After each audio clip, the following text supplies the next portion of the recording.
एक बार नरकासुर के भीतर का असुर जाग उठा तो उसने मां की एक भी ना सुनी। सारे जीवन की सीख व्यर्थ गई। उसने वही किया जो उसके मन में आया। अर्थात प्रभु वाराह और माता भूदेवी का पुत्र होने के कारण वो जन्म से ही शक्ति संपन्न है। फिर माता कामाख्या का भक्त होने के कारण उनका सुरक्षा कवच भी उसे प्राप्त है, और बाणासुर जैसे दुष्ट का मित्र होने के कारण उस प्रबल आसुरी स्वभाव का भी प्रभाव है। इन दुर्लभ उपलब्धियों के कारण उसे वश में करना किसी के लिए भी अत्यंत कठिन था। आओ मित्र, मैंने कहा था ना कि शीघ्र ही मेरे भवन में तुम्हारा सत्कार होगा। लो मित्र, स्वीकार करो मेरा उपहार।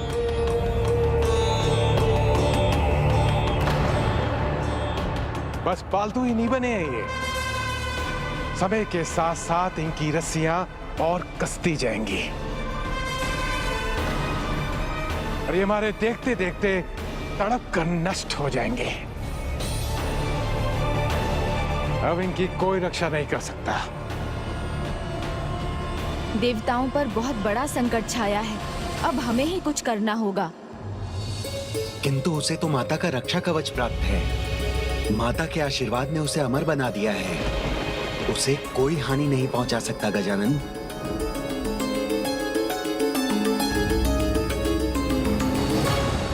यदि माता के आशीर्वाद से वो अजेय बना है तो माता ही उसे पराजित करने का उपाय भी सुझाएंगी। नरकासुर ने माता की पूजा अवश्य की है, किंतु वो उनका अकेला भक्त तो नहीं।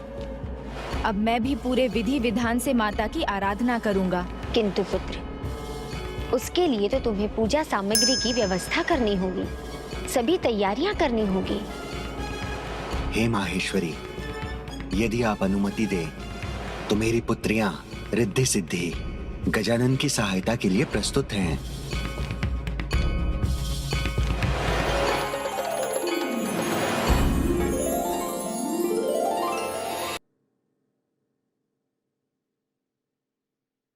प्रभु, मैं पंचामृत ले आया।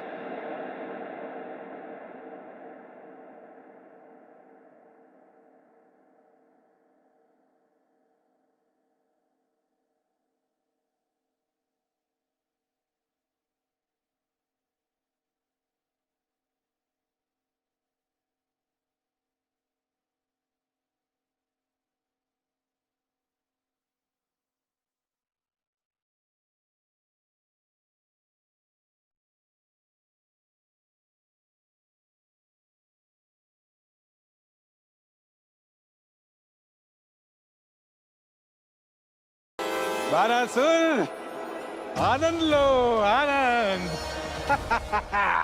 हाँ मित्र, तुमने तो आज मेरी परसों की इच्छा पूर्ण कर दी। तो मुझे और मदिरा दो।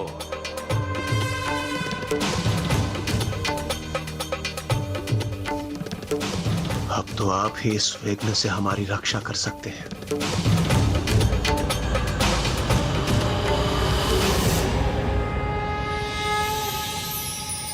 प्रणाम माता।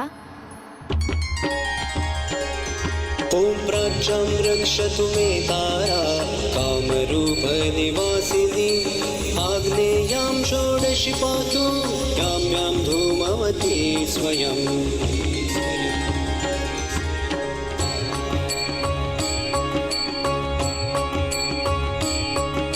ब्रह्मरूपा महावेद्या सर्वविद्यामयी स्वयं शीर्षे रक्षतु मे दुर्गा भालं श्रीभवगेहिनी। जय कामाख्या माता, जय कामाख्या माता, जय कामाख्या माता, जय कामाख्या माता।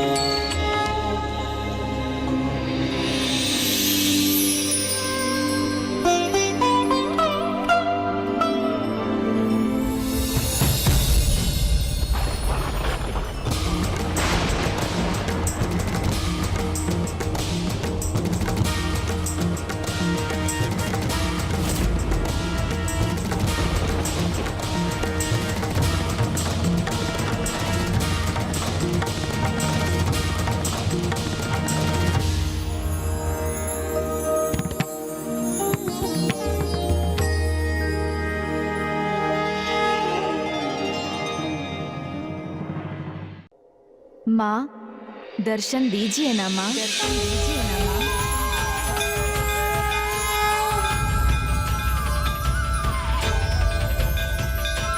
हे माता, आपके दिव्य तेज के दर्शन पाकर मैं धन्य हो गया, किंतु हम आपका परम तेज नहीं सह पा रहे हैं। हमें वो सामर्थ्य दे माँ, जिससे हम आपके दर्शन कर सकें।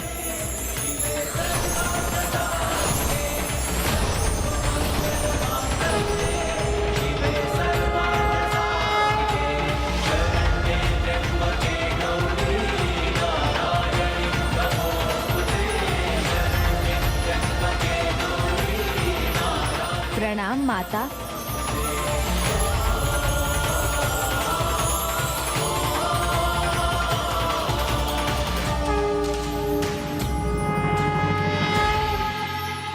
माता, आपके दर्शन पाकर हम कृतार्थ हुए, किंतु एक जिज्ञासा शांत कीजिए। आपके साथ त्रिदेव और त्रिदेवियां भी हैं, ये कैसे संभव है? पुत्र गणेश, ये माता कामाख्या का दरबार है। माता कामाख्या तो वो है जिनसे सभी की उत्पत्ति हुई है। समस्त सृष्टि की माता है वो। माता से ही हम त्रिदेवों और त्रिदेवियों का जन्म भी हुआ है। माता ही सभी की इच्छा पूर्ण करती है। मैं अंतर ध्यान हुई तो माता की इच्छा से, और फिर समुद्र मंथन के बाद पुनः प्रकट भी उन्हीं की इच्छा के अनुसार हुई। इसलिए हम सब उन्हीं के दरबार का भाग हैं। किंतु बिना देवताओं के और बिना तुम्हारे मेरा दरबार अधूरा है पुत्र। माता, देवताओं को तो आपके भक्त नरकासुर ने बंदी बना रखा है। उसे आपका आशीर्वाद भी प्राप्त है, इसलिए किसी का भी उसे रोक पाना कठिन है। मेरी कृपा धर्म और कर्म के आधार पर ही होती है। योग्यता से अधिक मैं कभी किसी को नहीं देती। अभी तक नरकासुर को जो भी मिला है वो उसके द्वारा धर्म के पालन के अनुसार ही मिला है, किंतु अब उसे उसके कर्म के अनुसार ही फल मिलेगा। अपनी माँ की बात ना सुनकर उसने घोर भूल की थी, और दूसरी भूल उसने देवताओं को बंदी बनाकर की थी। यदि वो ऐसी भूल करता रहा तो उसका परिणाम भी उसे भुगतना होगा। तुमने सत्य कहा था मित्र। मदिरा के मद में चूर होकर नृत्य करने का आनंद ही कुछ और है। अधर्म के दलदल में धंसने वाले को मिले आशीर्वाद दुर्बल पड़ने लगते हैं। तुमने इतनी निष्ठा से जिस मंत्र का जाप किया है, उस कामाख्या गायत्री मंत्र के कारण ही तुम्हें मेरे दर्शन प्राप्त हुए हैं। इसलिए आज के बाद जो भी मेरे इस मंत्र का जाप करेगा, उसे उसके सत्कर्मों में मेरी सहायता अवश्य प्राप्त होगी।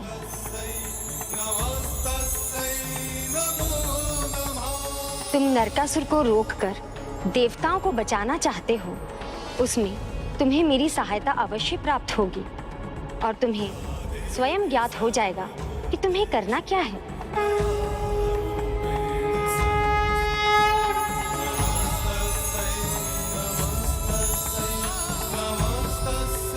नरकासुर की बुराई का अंत करने के लिए मुझे अब क्या करना है, ये मैं समझ गया माता।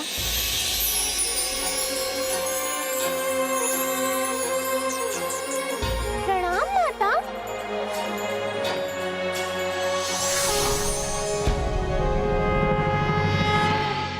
माता ने आपको क्या करने को कहा है प्रभु? माता का निर्देश है पहले मैं महर्षि वशिष्ठ जी और माता अरुंधति के पास जाऊं, उसके पश्चात मैं नरकासुर को रोकने जाऊंगा।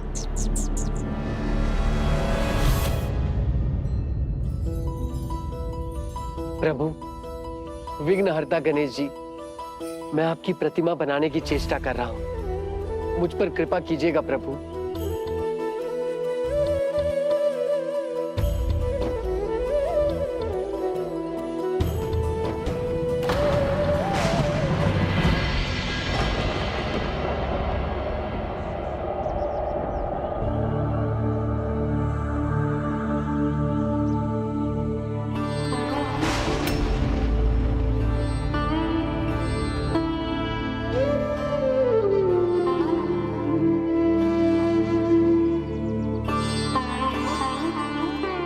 हुआ स्वामी? आपके मुख पर यह निराशा का भाव क्यों? देखिए ना देवी अरुंधति, मैं प्रतिदिन के समान प्रभु गणेश की प्रतिमा बना रहा हूँ, किंतु ऐसा प्रतीत होता है कि मैं आज प्रभु की कृपा से वंचित हूँ। नहीं, गजानन आपसे मुख फेर ले, ये संभव नहीं है। इसका अवश्य कोई अन्य कारण होगा। कारण है।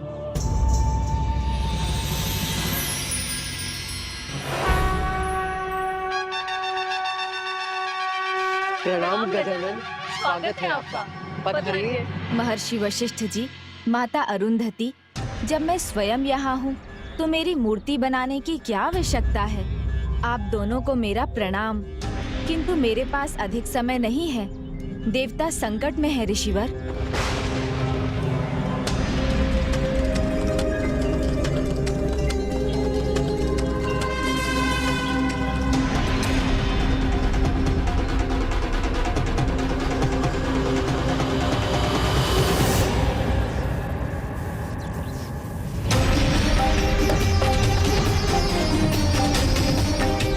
मित्र नरकासुर,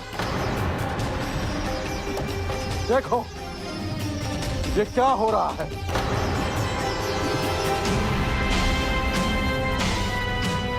तुमने तो कहा था कि समय के साथ साथ रस्सियों का खिंचाव बढ़ेगा, परंतु ये तो ढीली पड़ती जा रही है।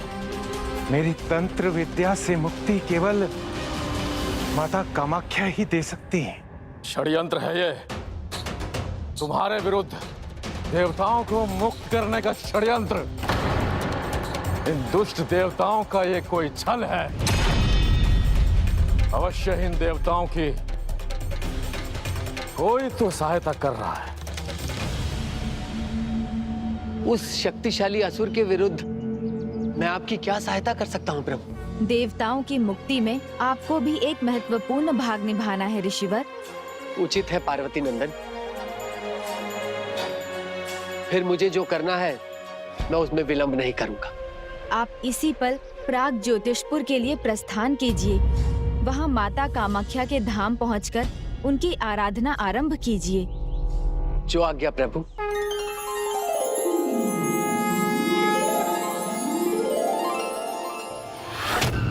मित्र, नारायण शांत नहीं रहने वाले। अवश्य ही उन्होंने इनकी सहायता के लिए किसी न किसी को भेजा होगा।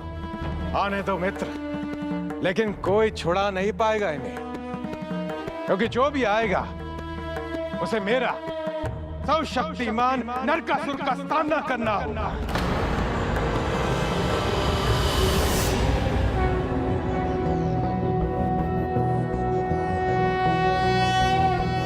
उद्दभानुसहस्रकान्तिं ऋणक्षौमां शिरोमालिकां।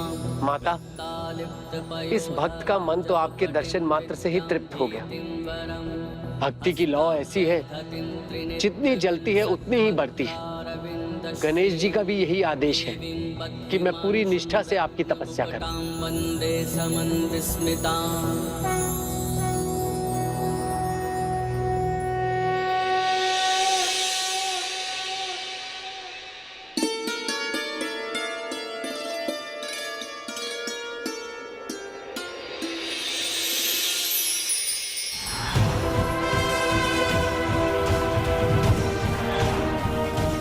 अब मुझे जाना होगा। किंतु प्रभु, अभी तो भोजन आरंभ किया था।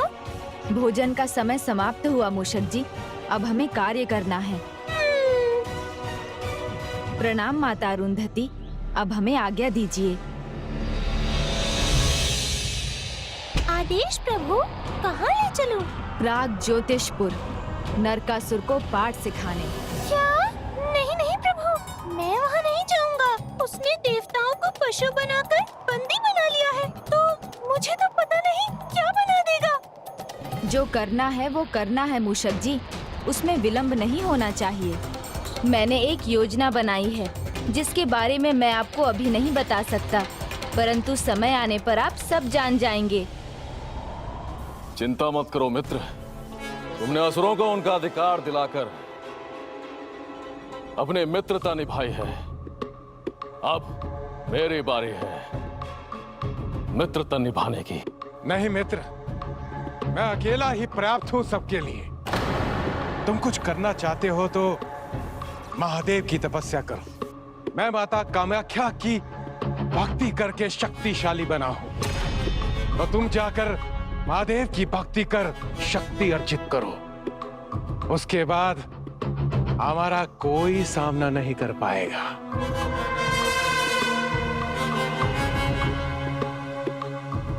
महादेव की तपस्या का विचार अति उत्तम है। मैं अभी तपस्या आरंभ कर देता हूं मित्र। हाँ मित्र, चिंता छोड़ो और जाओ।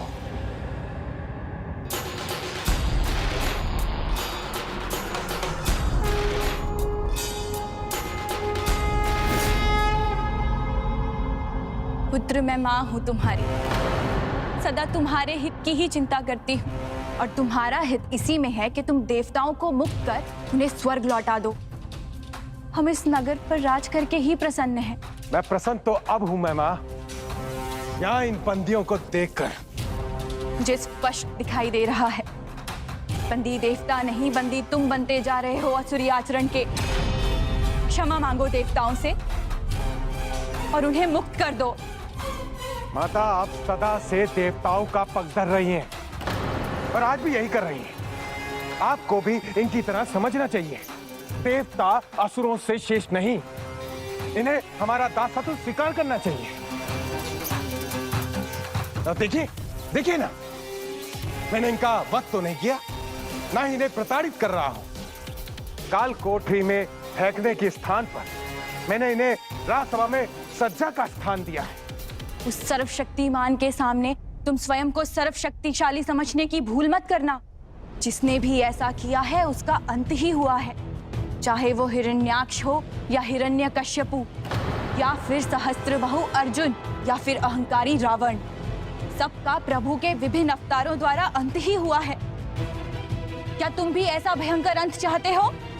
माँ, आप व्यर्थ में चिंता कर रही हैं। मैं अमर हूँ। नहीं पुत्र, तुम्हारा जीवन तब तक सुरक्षित रहेगा जब तक तुम अपनी माँ के आदेश का पालन करोगे। शायद तुम ये भूल रहे हो। बस बस बस, यदि आपको देवताओं का ही पक्ष लेना है तो आप चली जाइए यहाँ से।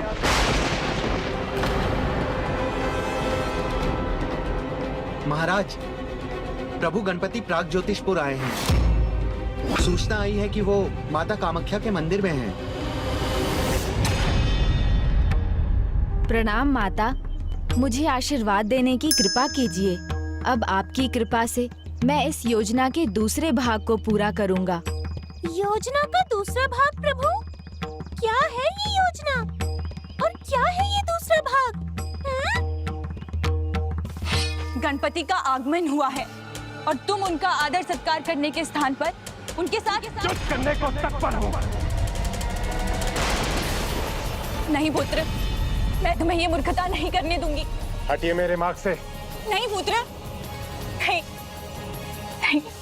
आप मुझे यहाँ रोककर कायर प्रमाणित करना चाहती हैं? हटिए मेरे मार्ग से।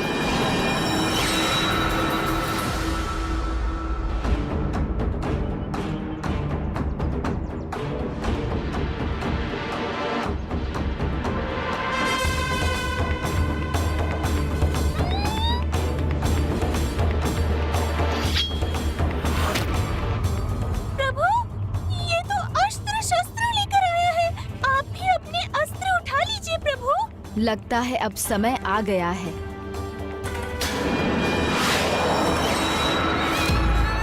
इसे नासमझी का हठ है, ये अपने विनाश के लिए तत्पर है।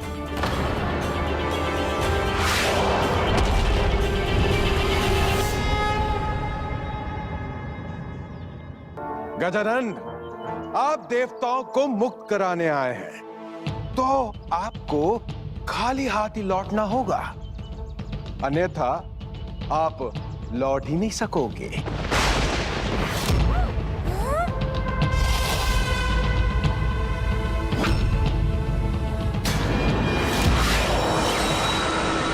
प्रभु, अभी तो इन शस्त्रों को रोककर हमें अपने विनाश को थामना होगा।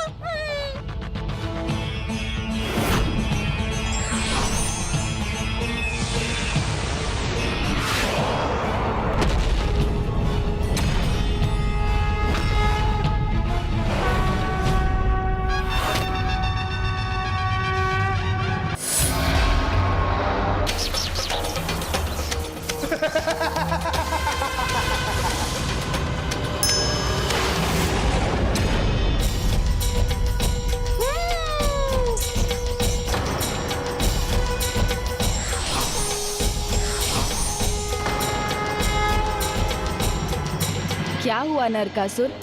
ऐसा क्या देख लिया तुमने जो डरकर एक पग पीछे हट गए? कौन हो आप? गणेश, पार्वती नंदन, प्रभु महादेव का पुत्र गणेश।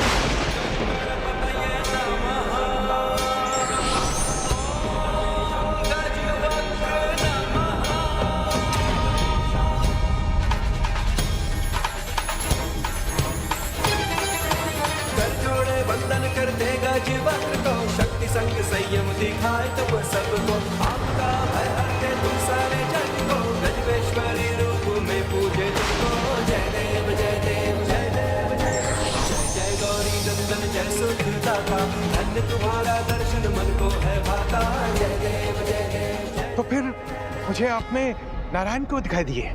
अंश में मूल की झलक दिखाई दे ही जाती है, मुझ में उनका ही तत्व है।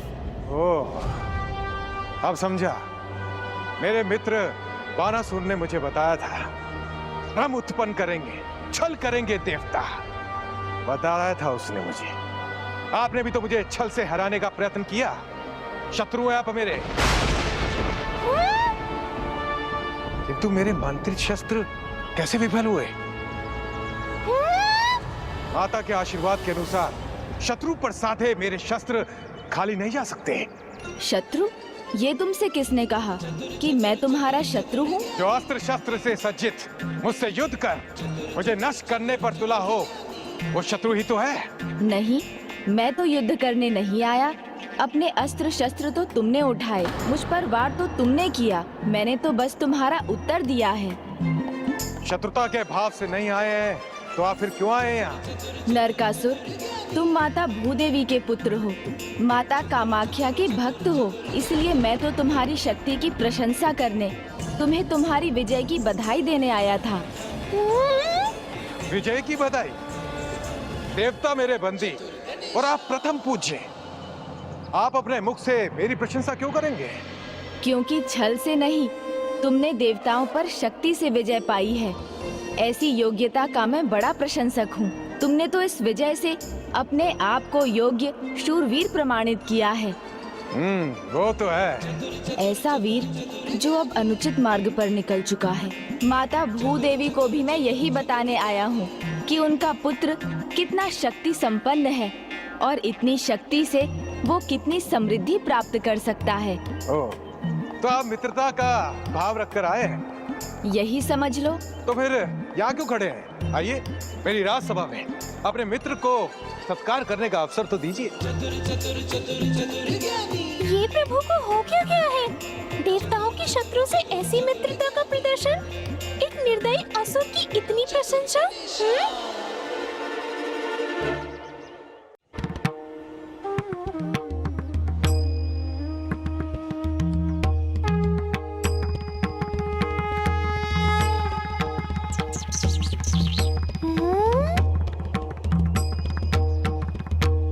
आइए।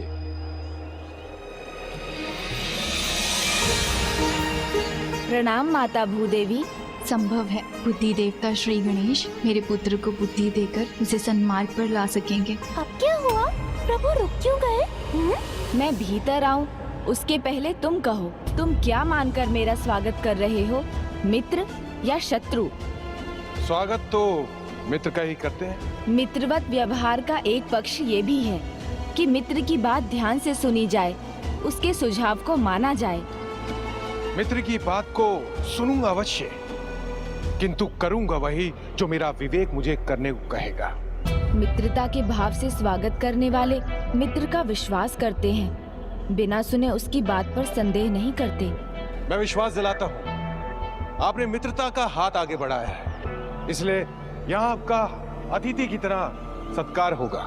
किंतु यदि आप शत्रुता के भाव से मुझसे युद्ध करते तो आप इंद्र आदि देव की भांति मेरी राजसभा की शोभा बढ़ाते।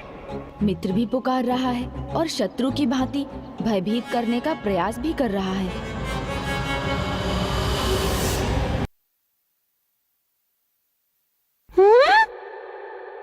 प्रभु बाएं पांव से भीतर जा रहे हैं, जो शुभ नहीं अशुभ का प्रतीक है। जो अतिथि का स्वागत शंका के साथ करे, शर्तों के साथ उसका सत्कार करे, वो अपने अशुभ को ही निमंत्रण देता है।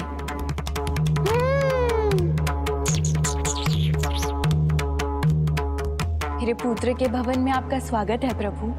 माँ, मैं इनका स्वागत कर रहा हूँ ना। आप जाइए, इनके लिए स्वादिष्ट भोजन लेकर आइए। मैं तब तक इन्हें अपना राजभवन दिखाता हूँ। इसने अपने आचरण से अपनी माता का अपमान किया, तो ये माता कामाख्या का भी तो अपमान है। ऐसा कर ये अपने पापों की गागर भर रहा है। कृपा कीजिए गणेश जी, इसे वही संस्कारी नरकासुर बना दीजिए जिसे मैंने ही बड़ा किया है। माता, मैं प्रयास अवश्य करूंगा, किंतु अपने भविष्य का चुनाव, अपने भाग्य का निर्धारण इसे अपने विवेक से ही करना होगा। अद्भुत सज्जा किया है मैंने अपने भवन के एक भाग की। सबसे पहले वहीं लेके चलता हूँ आपको। आइए।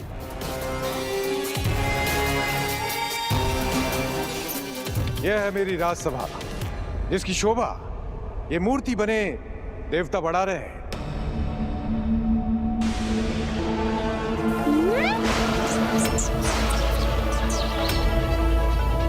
दुष्टता एक समय तक ही अच्छाई पर हावी हो सकती है। देवगण, विश्वास रखिए, आपकी मुक्ति का समय अब निकट है। इनकी मुक्ति असंभव है, किंतु आपको चिंता करने की कोई आवश्यकता नहीं है। आप तो मित्र हो गए हमारे। और मित्र को कोई बंदी थोड़ी ना बनाता है। आप तो बस हमारे स्वागत का आनंद लीजिए। ऐसी सेवा करूंगा आपकी, ऐसा स्वादिष्ट भोजन प्रस्तुत करूंगा कि आप भी आनंदित हो जाएंगे। आइए, मेरा अतिथि कक्ष आपके स्वागत के लिए तैयार है। आइए।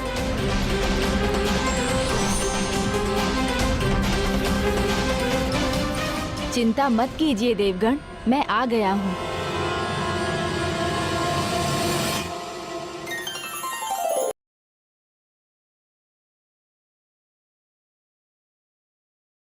भव्य है मेरा अतिथि कक्ष। यहाँ आपके आनंद की ऐसी सामग्री है जो संसार में किसी अतिथि कक्ष में नहीं मिलेगी। आइए।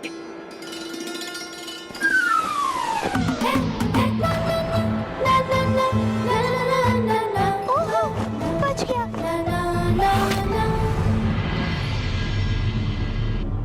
क्षमा कीजिए, पता नहीं कैसे हुआ ये।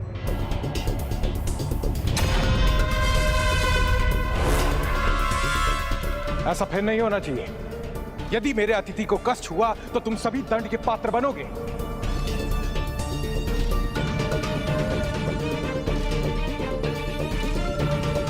आइए पार्वती नंदन, अत्यंत सुखदायक आसन ग्रहण कीजिए। ओहो, लगता है आपके अतिथि गृह में मैं अकेला मूषक नहीं। लगता है तुम सभी अतिथि गृह की अवहेलना करते रहे हो। जाओ, आसन नया लेके आओ।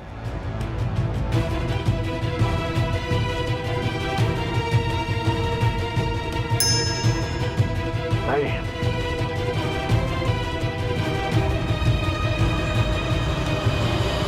इन पर भी धब्बे लगे हैं।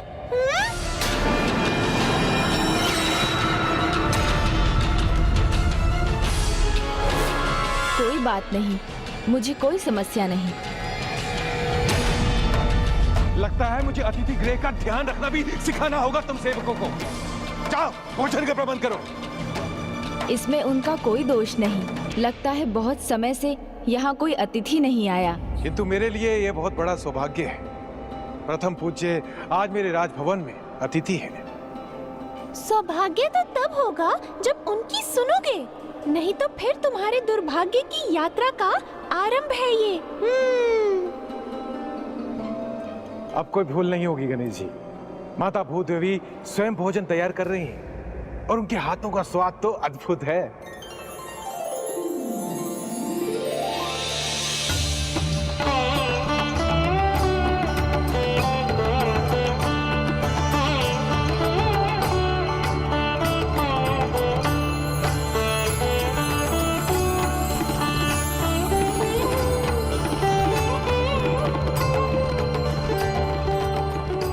प्रभु, आपकी अनुमति हो तो पहला निवाला तो मैं स्वयं आपको अपने हाथों से खिलाना चाहूंगी। अनुमति? एक माँ की ममता को भला मैं कैसे मना कर सकता हूँ? ये तो मेरा सौभाग्य होगा।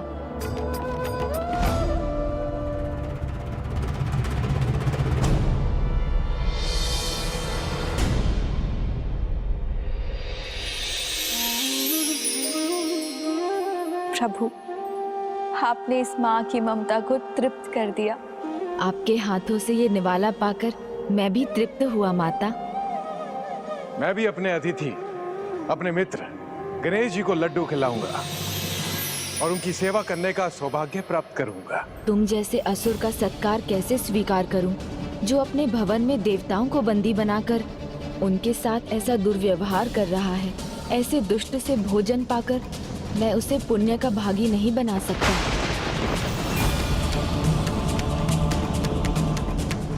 नहीं, मैं इसे स्वीकार नहीं कर सकता। मुझे कुछ करना होगा। ओहो, ये लड्डू है या कोई कठोर पत्थर? छी! नहीं नहीं, ऐसे कैसे हो सकता है? देखिए ना कितना कोमल है।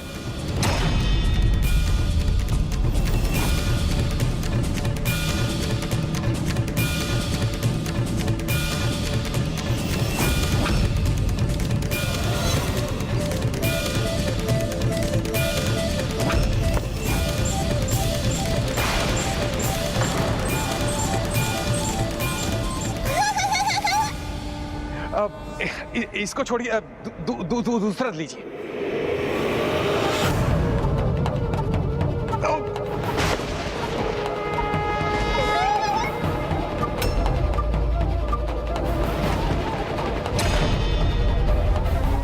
इससे तो कीड़े निकल रहे हैं।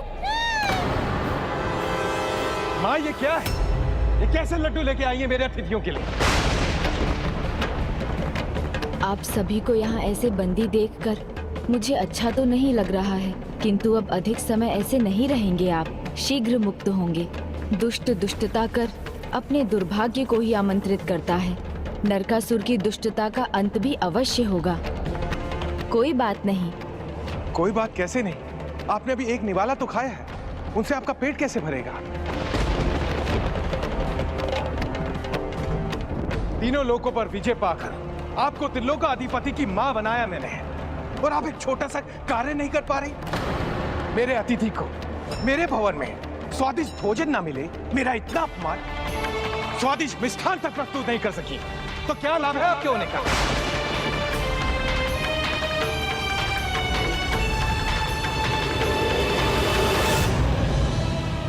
मित्र, माता का अपमान उचित नहीं। इसमें इनका कोई दोष नहीं। दोष नहीं, षड्यंत्र है इनका। देवताओं को बंदी बनाने से प्रसन्न नहीं है, इसलिए ऐसा कर रही हैं। किंतु अब मैं स्वयं जाऊंगा, राजभवन के बागीचे से आपके लिए ताजे फल लेकर आऊंगा।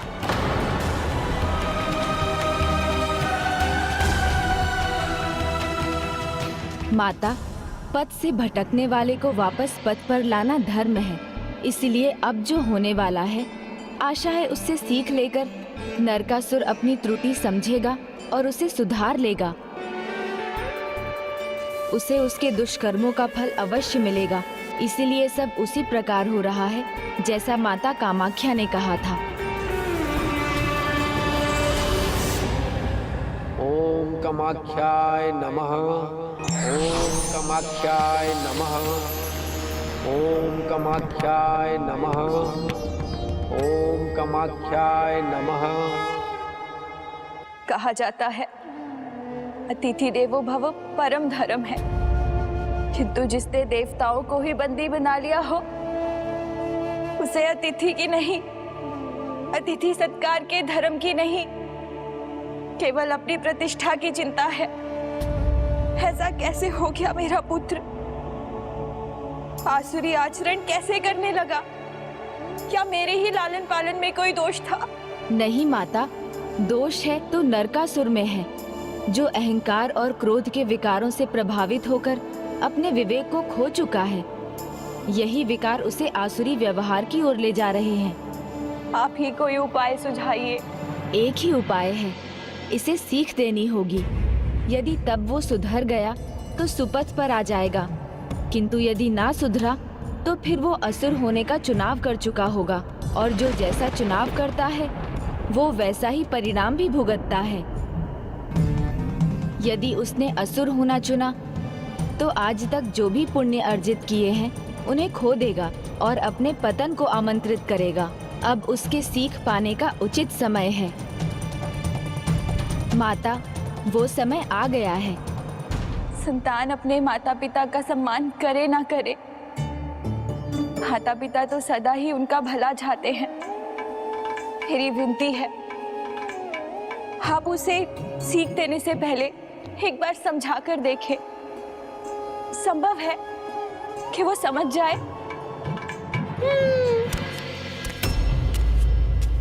ये लीजिए गणेश जी, मैं आपके लिए ताजे फल लेकर आया हूं।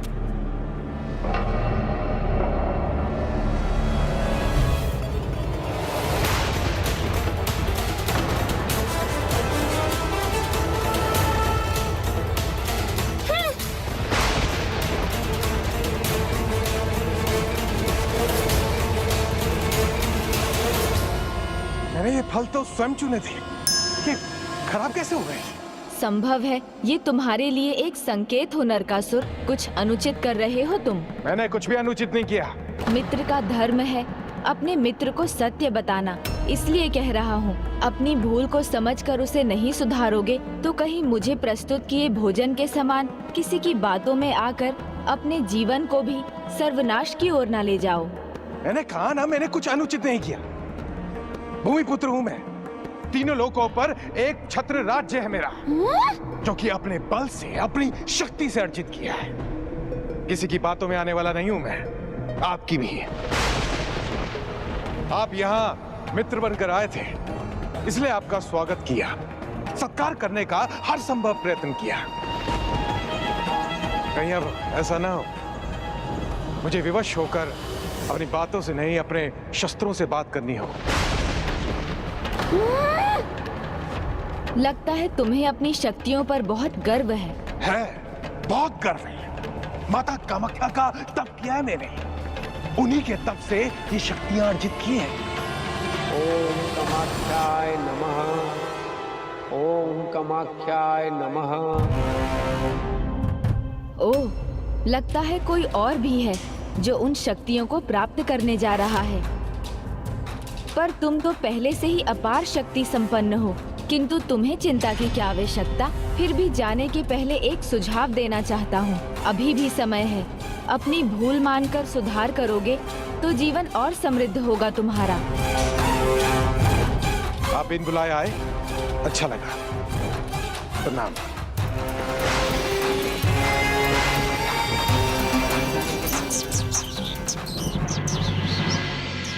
जिस कार्य के लिए मैं यहाँ आया था वो संपन्न हुआ। अब मैं प्रस्थान करता हूँ, पर आप लोग चिंता मत कीजिए, शीघ्र आप सभी का कुशल होगा। हमें पूर्ण विश्वास है, जब स्वयं विघ्नहर्ता यहाँ आए तो सभी विघ्न अवश्य दूर होंगे।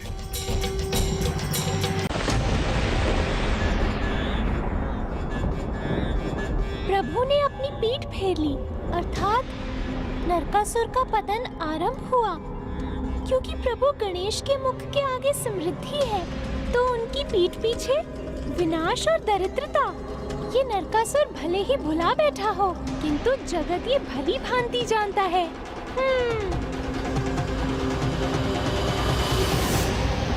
ओम कामाख्याय नमः, ओम कामाख्याय। दुर्भाग्य की काली छाया को स्वयं आमंत्रित कर दिया तुमने पुत्र।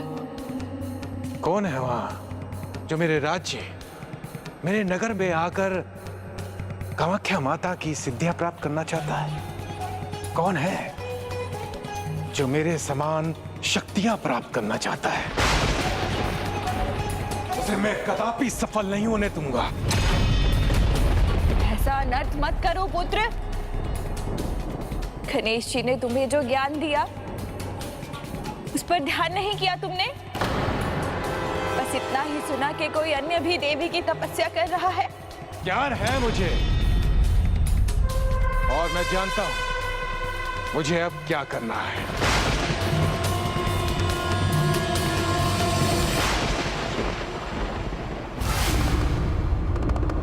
नास्ति मातृ समा छाया, नास्ति मातृ समा गतिः, नास्ति मातृ समम त्राण, नास्ति मातृ समा प्रिया। माता के समान कोई छाया नहीं है, माता के समान कोई सहारा नहीं है, माता के समान कोई रक्षक नहीं है और माता से अधिक कोई प्रिय नहीं। और उसी माता का बार बार अपमान कर नरकासुर अपने पाप की गागर को भरता ही जा रहा है। संभव है अब जो होगा उससे नरकासुर अपनी भूल समझकर सुधर जाए। किंतु ऐसा क्या होने वाला है प्रभु? क्या सीख मिलने वाली है उसे? जो अपने अहंकार में डूबा है उसे आप क्या सीख देंगे प्रभु? जिसका अहंकार है उसी को खोने की सीख।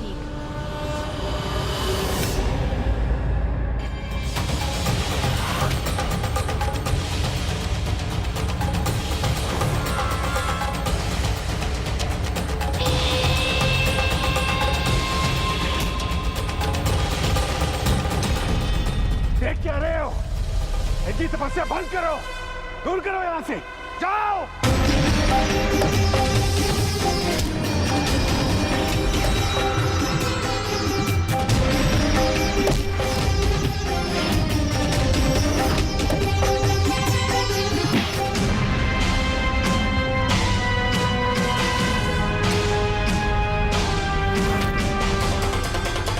माता कामाख्या के भक्तों को सताकर उन्हें दुख देने का अधर्म किया है इसने। माता अत्यंत क्रुद्ध होंगी। मैं हूँ माता का परम भक्त और मैं ही रहूंगा।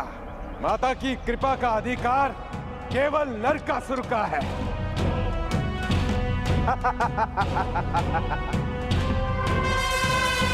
ओम कामाख्याय नमः। ओम कामाख्याय नमः। ओम कामाख्याय नमः। ओम कामाख्याय नमः। ओम कामाख्याय नमः। कौन है वहाँ उस पर्वत की शिखर पर? कामाख्याय नमः। ओम कामाख्याय नमः। नहीं, ओम सैनिकों को कामाख्याय नमः। मैं स्वयं जाके रोकूंगा उसे, जो मेरे होते मेरी देवी कामाख्या से आशीर्वाद प्राप्त करना चाहता है। ओम कामाख्याय नमः। ओम कामाख्याय नमः।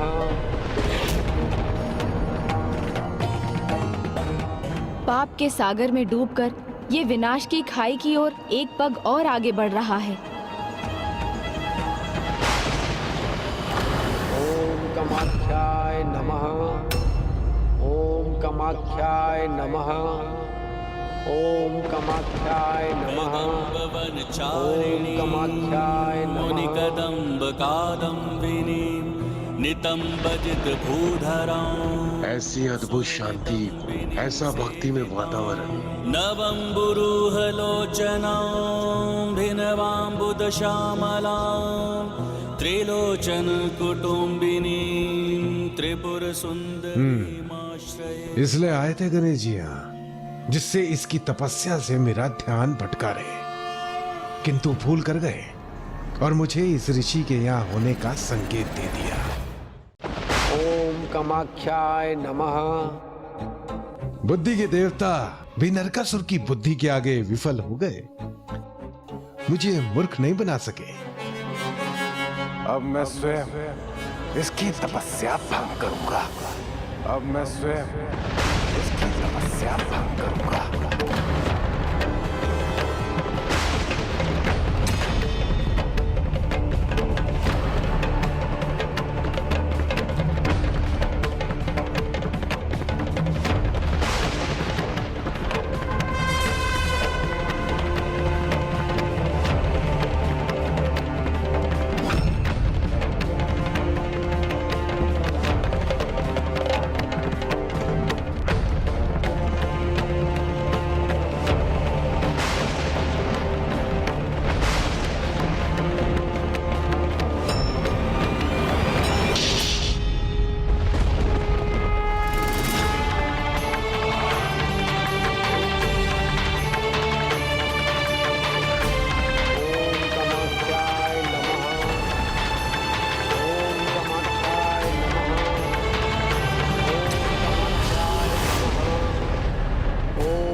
कामाख्याय नमः। आपकी शक्ति देखता हूँ कितनी देर सुरक्षित रखती है। मंदिर में आने वाली प्राण वायु के संचार को ही रोक दूंगा। जब श्वास नहीं तो तपस्या नहीं।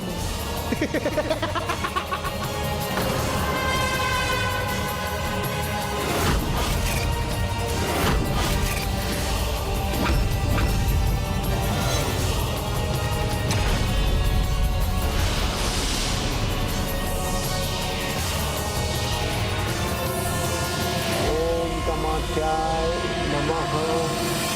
ओम कामाख्याय नमः।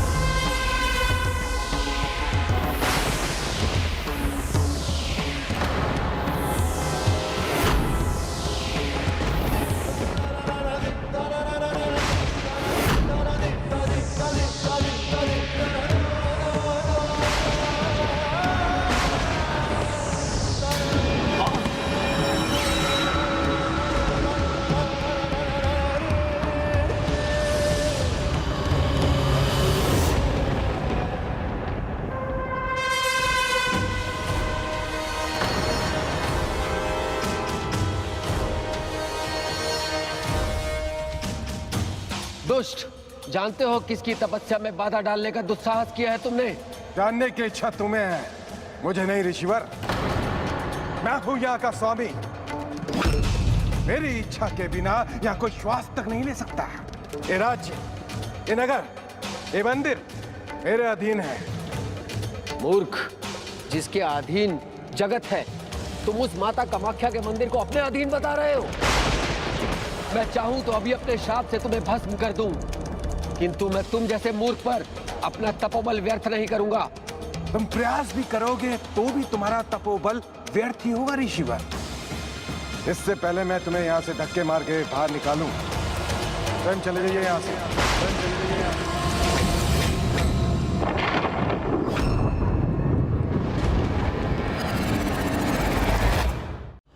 लगता है बहुत हठी हो तुम, और तुम्हारा हट मैं तोड़ूंगा।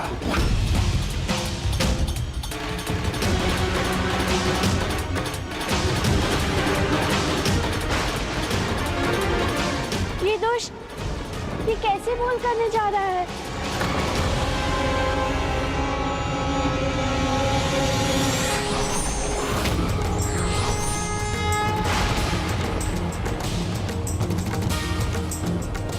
तुम क्या मुझे बाहर करोगे? जहां माता के भक्तों का सम्मान नहीं, वहां माता भी नहीं रहती। माता अपने मंदिर के साथ यहां से अंतर्ध्यान हो जाएंगी।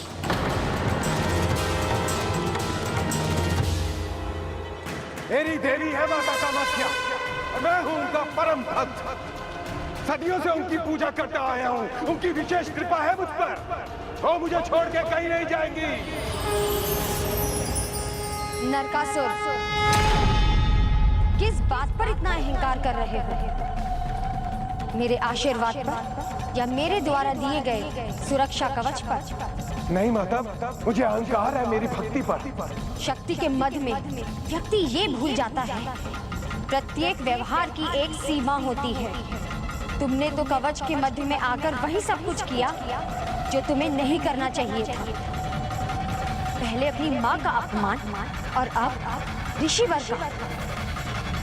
तीनों लोकों पर विजय पाकर पिल्लों का अधिपति की माँ बनाया मैंने आपको, और आप एक छोटा सा कार्य नहीं कर पा रही, तो क्या लाभ है आपके होने का?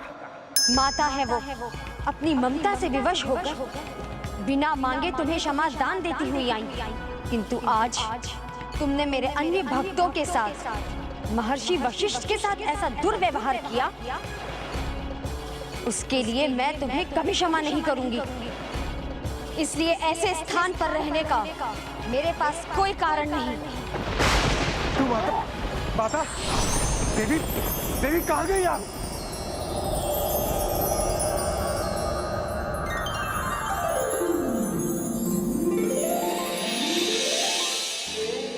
माता मुझे छोड़ के चली गई। माता मुझे छोड़ के चली गई। तो ये थी आपकी लीला प्रभु। अब क्या वो माता के द्वारा दिया गया आशीर्वाद और उनके द्वारा दी गई सिद्धियां और कवच दोनों खो चुका है? नहीं, जो सिद्धियां उसने तब से अर्जित की थी वो तो अभी भी उसके साथ हैं, किंतु अब इस घटना के पश्चात ये स्पष्ट हो जाएगा कि नरकासुर कौन सा नरकासुर होने का चुनाव करता है, माता भूदेवी का पुत्र नरकासुर या वो असुर जिसे बाणासुर ने उजागर किया है।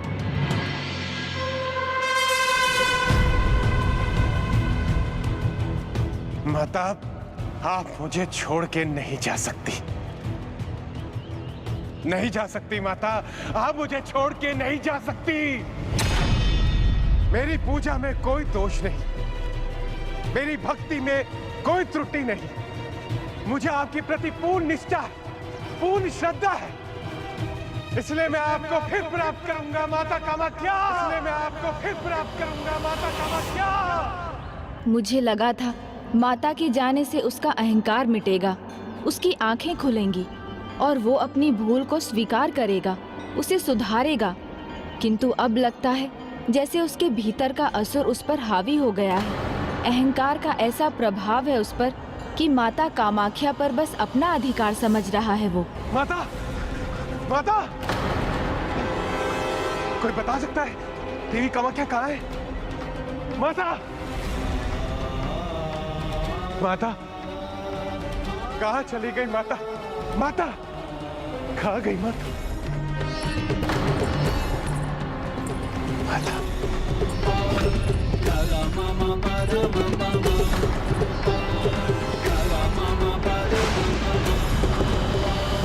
पुत्र, जिन माता को तुम ढूंढ रहे हो वो तुम्हें ऐसे नहीं मिलेंगी। नहीं मिलेंगी? अवश्य मिलेंगी, मैं उनको अवश्य ढूंढ निकालूंगा।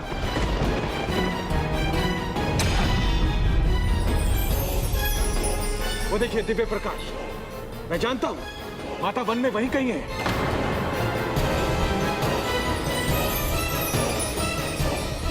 माता, मैं आ रहा हूं माता। यहां तो कोई नहीं है, कहां गई माता? देवी मां, मैं आपको ढूंढ के ही रहूंगा, ढूंढ के ही रहूंगा।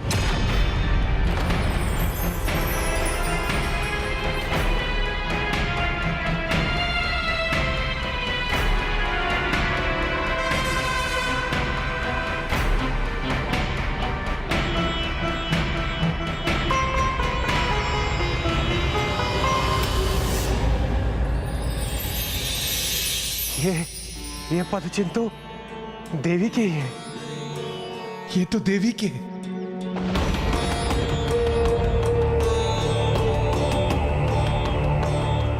यदि मेरी वर्षों की तपस्या, मेरी भक्ति आप थोड़ा भी उससे प्रसन्न हुई तो आप नरकासुर को अवश्य मिलेगी।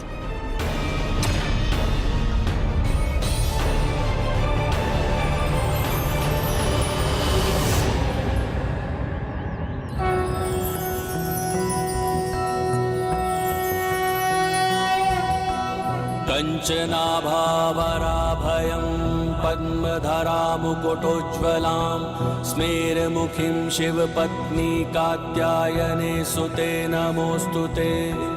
पटाम्बरपरिधानां नानालङ्कारभूषितां सिंहस्थितां पद्महस्तां कात्यायनसुते नमोऽस्तु ते। परमान्वदमयी देवी परब्रह्म परमात्मा परम शक्ति परम भक्ति। इस निर्जन वन में प्यासे को जल देने वाली आप कौन है देवी? मैं भी कितना मूर्ख हूं, जिसका सौंदर्य ही उसका परिचय हो, उसका परिचय मैं क्या पूछूं? किंतु मैं भी अपार शक्तियों का स्वामी हूं और तुम्हारे जैसी सुंदर स्त्री मेरे ही जैसे शक्तिशाली की पत्नी होनी चाहिए। मैं आपसे विवाह करने को इच्छुक हूं। कैसा मूर्ख है ये, जिनकी सदा से पूजा करता आया उन्हीं को नहीं पहचाना इसने। अपनी मूर्खतावश ये भी वही भूल कर रहा है जो लंकाधिपति रावण ने सीता माता का हरण करके की थी।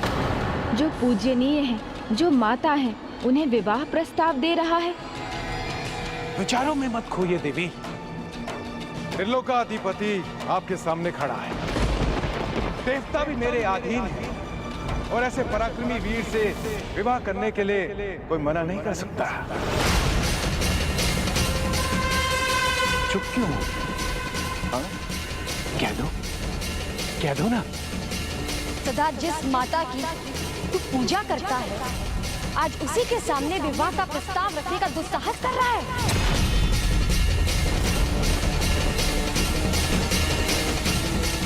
मैंने तुझे दर्शन इसलिए दिए क्योंकि मैं ये जानना चाहती थी कि तू भक्ति भाव से मेरे दर्शन करना चाहता है या अहंकार से। किंतु असुरी प्रवृत्ति और विकारों ने तुम्हें इतना गिरा दिया है कि भक्ति भाव तो दूर, तुम्हारी आंखों में असुरी भाव ने जन्म ले लिया है। आसुरी नहीं, ये प्रेम का भाव है देवी। देवी, आपकी अद्भुत सुंदरता का आभास तक नहीं था मुझे। दृष्टि और बुद्धि के साथ साथ अब तुम्हारी जीवा भी नियंत्रण के बाहर हो गई है नरकासुर। संभाल लो अपने आप को, जागृत करो अपने विवेक को। नियंत्रण कैसे रखूं अपने आप पर? आज से पहले मेरी आंखें खुली ही कहां थी जो ऐसे दर्शन कर पाता। तुम्हारी मति मारी गई है नरकासुर। ऐसा अद्भुत सौंदर्य देख के किसी की भी मति मर जाए। मैं विश्वास दिलाता हूँ, जैसे पहले श्रद्धा और भक्ति किया करता था, वैसे ही एक निष्ठ होके मैं प्रेम भी करूंगा। बस आप प्रवाह कर लीजिए मुझसे। प्रभु, अब क्या करेंगी माता? शक्ति स्वरूपिणी है वो, हमसे अधिक शक्तिशाली, महान है वो, संसार की चेतना की स्रोत है। नरकासुर जैसा असुर उनके सामने एक तिनके के समान भी नहीं। तो तुम विवाह करना चाहते हो मुझसे? ठीक है, मैं तुम्हारा विवाह प्रस्ताव स्वीकार करूंगी।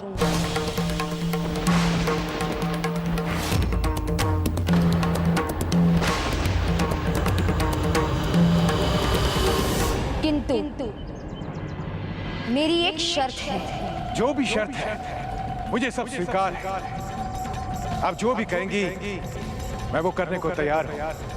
तो पहले तुम नील पर्वत पर जो मेरा मंदिर लुप्त हुआ है, भव्य रूप से उसका निर्माण करोगे। ऐसा मंदिर जिसमें मेरा विश्राम ग्रह हो और चारों दिशाओं में पत्थर की सीढ़ियों का मार्ग हो। बस इतना ही? ये तो मैं बड़ी सरलता से कर दूंगा। ये कार्य तुम्हें एक रात्रि में ही संपन्न करना होगा। किसी भी सिद्धि का प्रयोग किए बिना मंदिर और सीढ़ियों का निर्माण करना। यदि तुमने मेरी शर्त को सफलतापूर्वक संपन्न किया तो मैं उसी क्षण तुमसे विवाह कर लूंगी।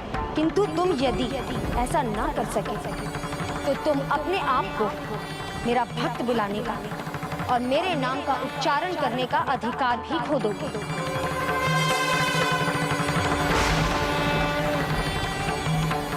माता की ये शर्त तो मूर्ख नरकासुर कभी पूरी नहीं कर सकेगा। देवी, मुझे आपकी सभी शर्तें स्वीकार हैं।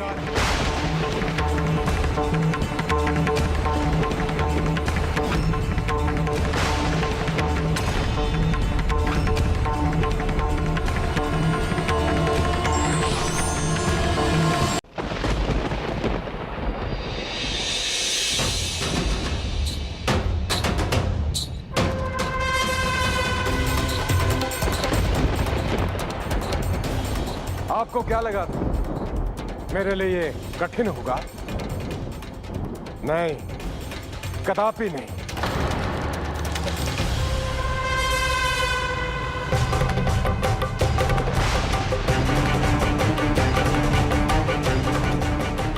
प्रभु, किंतु माता ने तो सिद्धियों का प्रयोग करने से मना किया था।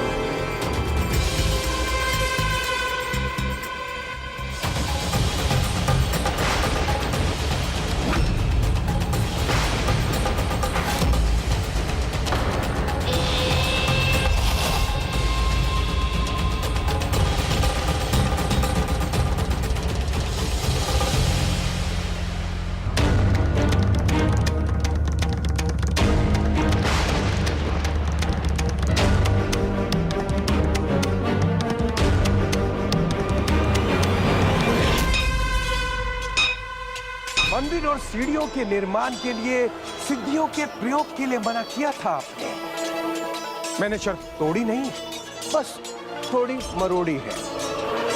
मैंने अनेकों प्रतिरूप प्रकट कर दिए। ये तो छल है। माता के शब्दों का अनुचित लाभ उठा रहा है नरकासुर। अनुचित का फल कभी भी उचित हो ही नहीं सकता।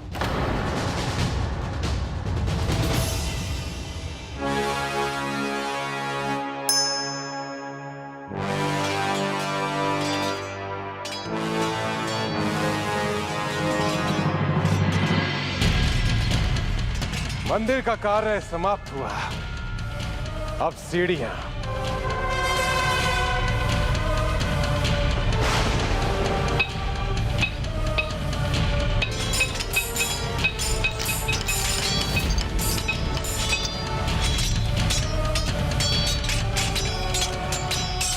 प्रभु, अभी तो आधी रात्रि भी बाकी है और आधे से अधिक कार्य तो इसने कर भी लिया। यदि ये मंदिर बनाने में सफल हुआ तब क्या होगा?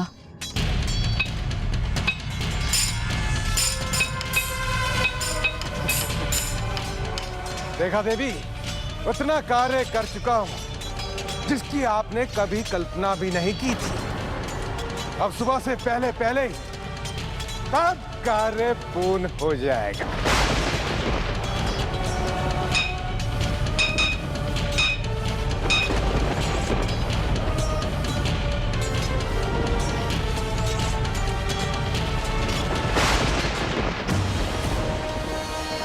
प्रभु, आप विघ्नहर्ता हैं, जटिल से जटिल बाधाओं को भी दूर करते हैं।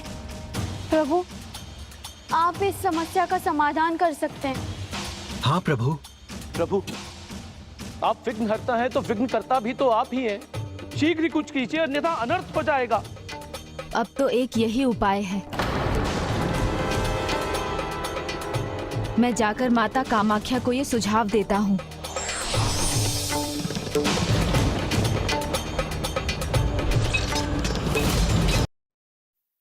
प्रणाम माता। कल्याण हो। मैं जानती हूँ मेरी चिंता के कारण को लेकर ही प्रथम पूज्य भी चिंतित हैं। माता, आपकी ही दी हुई शक्तियों का प्रयोग आपके ही विरुद्ध, ये तो छल है। ऐसे अधर्मी को उचित सीख तो मिलनी चाहिए ना। किंतु उपाय सोचने के लिए समय ही कहाँ है।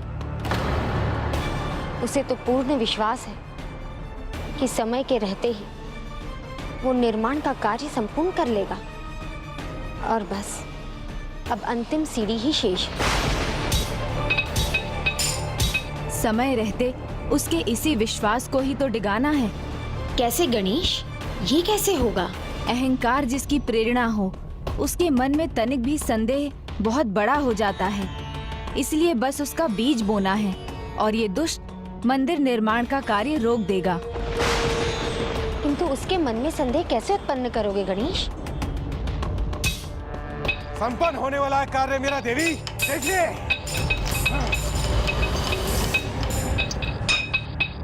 उसकी युक्ति है मेरे पास, जिसके लिए मुझे बांग देने वाले मुर्गे की आवश्यकता है।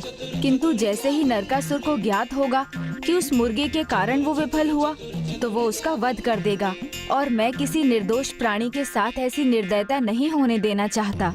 तो मैं अपनी शक्ति से एक ऐसे मुर्गे को उत्पन्न करूंगी, जैसे ही उसका कार्य समाप्त हो जाएगा वो फिर मुझ में ही समाहित हो जाएगा। उचित है माता, तो उसे ऐसे स्थान पर भेजिए जहां नरकासुर भी उसके स्वर को सुन सके।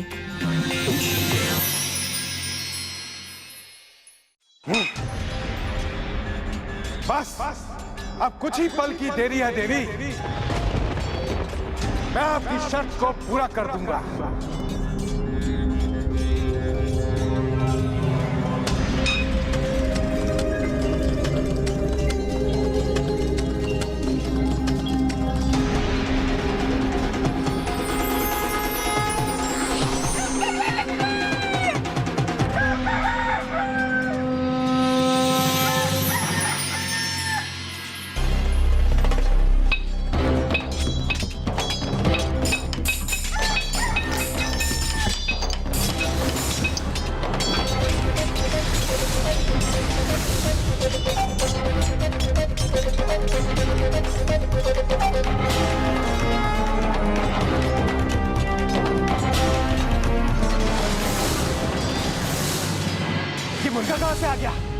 ये यहाँ क्या कर रहा है?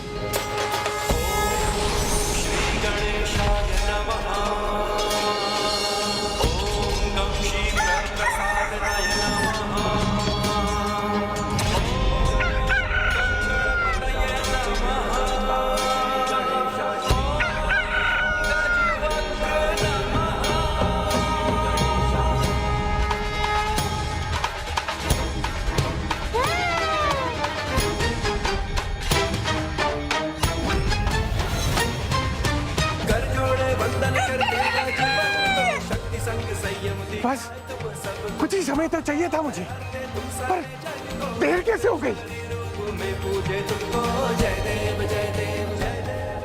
विघ्नहर्ता गणेश ने तो मुझे भी इस विकट स्थिति से उबार लिया।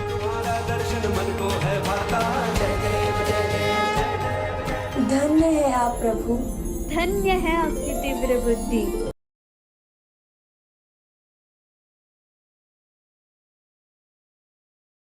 इसका कोई लाभ नहीं।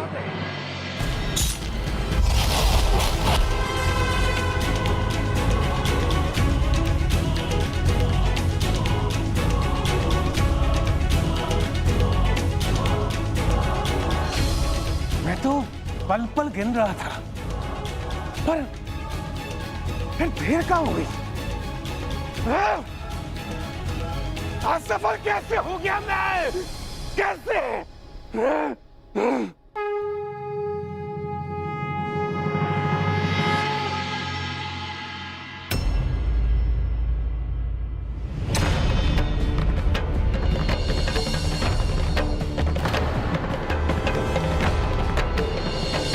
ये प्रकाश दूसरी दिशा से कैसे आ रहा है?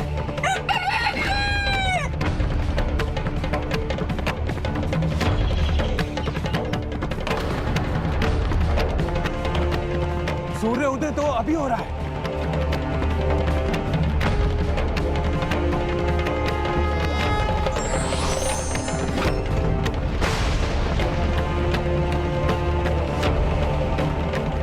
अर्थात इस मुर्गे ने समय से पहले बांग दी है।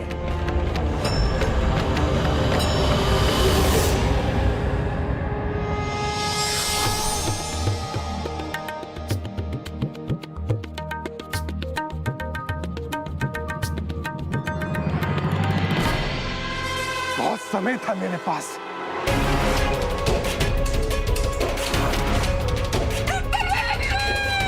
देवताओं को पशु रूप में बंदी बनाया था मैंने, और एक साधारण मुर्गे ने मुझे मूर्ख बना दिया। नहीं, ये कोई साधारण मुर्गा नहीं हो सकता। अवश्य ये किसी का छल है, किंतु अब ये नहीं बचेगा।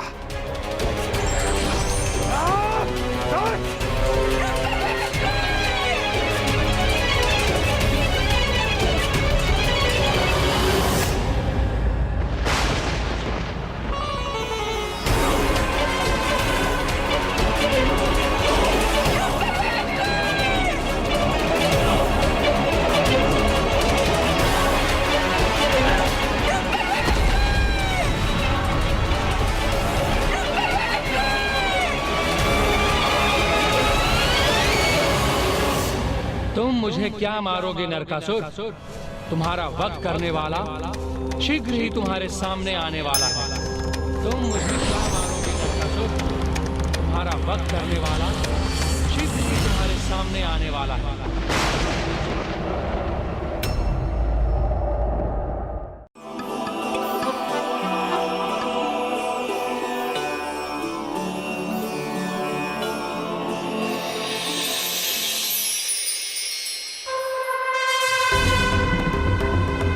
तुम्हारा वध करने वाला शीघ्र ही तुम्हारे सामने आने वाला है।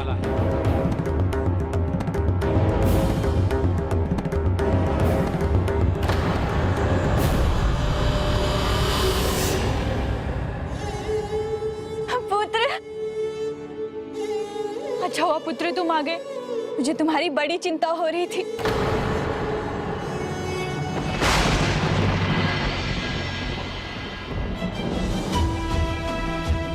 क्या सोच रहे हो पुत्र? कुछ हुआ है क्या? मुझे स्वीकार नहीं किया उसने, नकार दिया। किसने नकार दिया पुत्र? यही योजना थी उसकी, मुझे नकारना ही था। मुझे बताओगे भी तुम किसकी बात कर रहे हो? देवी कामाख्या ने मेरा सुरक्षा कवच वापस ले लिया, मेरे विवाह प्रस्ताव को ठुकरा दिया, छल किया है मेरे साथ। उन्होंने मेरी शक्तियों का अपमान किया है और नरकासुर अपना ये तिरस्कार स्वीकार नहीं करेगा, स्वीकार नहीं करेगा, स्वीकार नहीं करेगा। आरंभ और अंत दोनों नियत है और माता ने भी कहा था नरकासुर का वध किसी और के हाथों होने वाला है, जिनका आना अभी शेष है। कौन है वो प्रभु? ये तो मैं भी नहीं जानता, किंतु हमें लगा कि माता ने आपको पूरी योजना बता दी है। माता ने बस इतना कहा था कि जो भी घटनाक्रम होगा उससे ये ज्ञात होगा कि नरकासुर माता भूदेवी का सदाचारी पुत्र बनने का चुनाव करेगा या दुराचारी असुर होने का, और यदि उसने दुराचार का मार्ग अपनाया तो वो माता की सुरक्षा से वंचित हो जाएगा, किंतु उसका वध कौन करेगा ये रहस्य तो बस माता कामाख्या को ही ज्ञात है। तब तो हमें माता कामाख्या का आवाहन कर उन्हीं से आग्रह करना चाहिए कि वो हमारी जिज्ञासा शांत करे। संभव है विघ्नहर्ता श्री गणेश जी को भी उसमें अपनी भूमिका निभानी हो। अवश्य ये षड्यंत्र नारायण ने ही रचा था। तुम्हारी बुद्धि भ्रष्ट हो चुकी है, इसीलिए कभी देवी कामाख्या, कभी गजानन, कभी अपने ही पिता के महास्वरूप नारायण को दोषी समझने की भूल कर रहे हो तुम। भूल नहीं, वर्षों तक भक्ति की है मैंने। वो भक्ति जब प्रेम बनी तो कितनी कठोरता से ठुकरा दिया था उसे देवी कामाख्या ने। ओम भूर्भुवः स्वः ओम कामाक्ष्यै चामुण्डायै विद्महे भगवते धीमहि धियो यो नः प्रचोदयात्। जय कामाख्या माता, जय कामाख्या माता, जय कामाख्या माता। प्रणाम माता। जिन जिज्ञासाओं को लेकर आपने मेरा आवाहन किया है, अब उसे शांत करने का समय आ गया। हाँ माता, हमारी जिज्ञासा शांत कीजिए। भक्त जब तक अपने भक्ति और धर्म के मार्ग पर चलता है, तब तक वो अपने आराध्या की छत्र छाया में रहता है, सुरक्षित रहता है। नील पर्वत पर मेरे मंदिर का निर्माण कर नरकासुर ने पुण्य तो अर्जित कर लिया, किंतु उसके आसुरी स्वभाव उससे भूल करवा ही दी और वो मेरी कृपा से वंचित रह गया। नील पर्वत की अधूरी सीढ़ियां इसका प्रमाण है, जो आगे चलकर मैखेलोजा पथ कहलाएगा और ये स्थान सभी को ये स्मरण कराएगा कि मेरे कामाख्या धाम पर पाई हुई शक्तियों का जो भी दुरुपयोग करने का प्रयास करेगा तो उनका कुटिल प्रयोजन कभी सफल नहीं होगा। सभी को ये स्मरण कराएगा कि मेरे कामाख्या धाम पर पाई हुई शक्तियों का जो भी दुरुपयोग करने का प्रयास करेगा तो उनका कुटिल प्रयोजन कभी सफल नहीं होगा। और वो स्थान जहाँ पर उसने मुर्गे का अंत करने का प्रयास किया था, उसे कुकुर काटा के नाम से पुकारा जाएगा, जो सभी को ये स्मरण दिलाएगा यदि वो अपने अंदर कुटिलता को जन्म लेने देता है और उसे पालता पोसता है तो वो अपने विनाश को निमंत्रण देता है। धर्म पर स्थित दिव्य शक्तियाँ उसे उसके उचित परिणाम तक अवश्य पहुँचाती है, तो वो अपने विनाश को निमंत्रण देता है। धर्म पर स्थित दिव्य शक्तियाँ उसे उसके उचित परिणाम तक अवश्य पहुँचाती है। पुत्र, तुम यहाँ वहाँ क्या देख रहे हो? इतने विचलित क्यों हो? लगता है जैसे तुम्हारा मन शांत नहीं।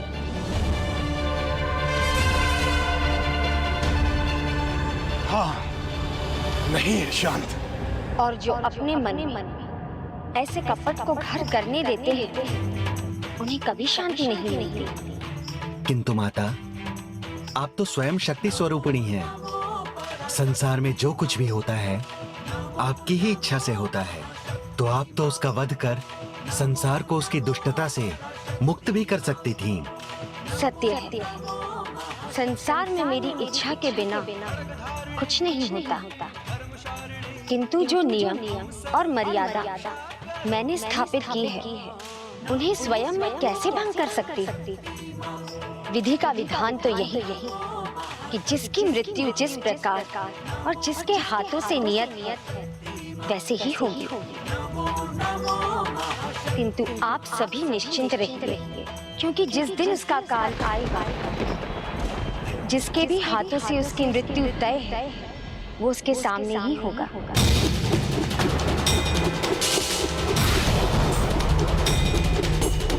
मेरा अंत ऐसे नहीं होगा। पुत्र कुछ नहीं है यहाँ।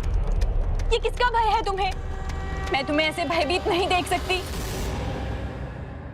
भक्त नरकासुर ने भक्ति त्याग कर असुर होने का चुनाव किया है, तो अब उसका मन भी कभी शांत नहीं रहेगा।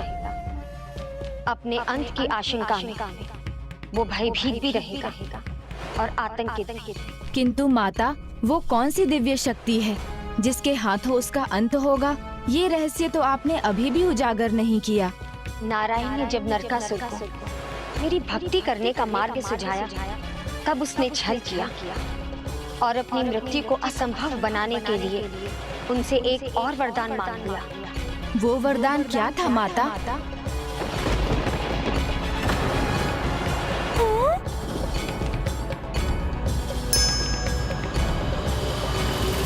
आतंकित और भयभीत होना नरकासुर का स्वभाव नहीं मां। आशीर्वाद गया, सुरक्षा कवच भी गया, किंतु दीर्घायु का आशीर्वाद अभी भी बाकी है। इसलिए मैं अमर था और अमर ही रहूंगा। इसलिए मैं अमर था और अमर ही रहूंगा। नारायण, मैं सदा आपके दिखाए हुए पथ पर चलूंगा। मैं आपका अवतार का पुत्र हूं, तो क्या आप अपने इस पुत्र को दीर्घायु होने का वरदान नहीं देंगे? स्पष्ट कहो नरकासुर, क्या चाहते हैं? आप मुझे अमृत नहीं देंगे ये तो मैं समझ गया प्रभु। तो बस आप मुझे आशीर्वाद दीजिए कि यदि मैं कभी आपके बताए हुए पथ से मैं भटक गया, तो आपके अवतार और उस अवतार में एक साधारण स्त्री जो आपकी धर्म पत्नी होती, वही सम्मिलित रूप से मेरा वध कर सके और कोई नहीं।